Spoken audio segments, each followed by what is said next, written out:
विश्वविजेत्या team इंडियाचा वानखेडे स्टेडियमवर जंगी सत्कार।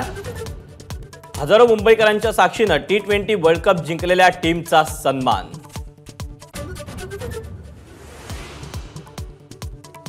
टीम इंडियाची नरिमन पॉइंट पासून वानखेडे स्टेडियम पर्यंत भव्य विजय रॅली। रोहित शर्मा आणि विराट कोहलीला प्रत्यक्षात पाहून चाहते भारावले।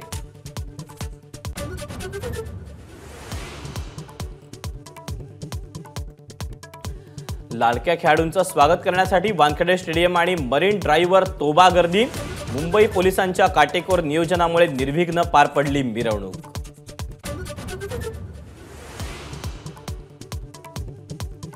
विधान परिषदेचे विरोधी पक्षनेते अंबादास दानवे आजपासून सभागृहात हजर राहणार। शिवीगाळ प्रकरणी निलंबन 5 दिवसांऐवजी 3 दिवसांवर। हेमंत सोरेन यांनी घेतली झारखंडच्या मुख्यमंत्रीपदाची शपथ। 5 महिने जेलमध्ये काढल्यावर पुन्हा झारखंडच्या मुख्यमंत्रीपदी विराजमान।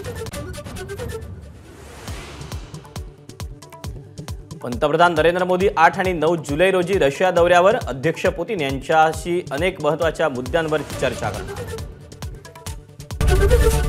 एबीपी माझा, उघडा डोळे बघा नीट।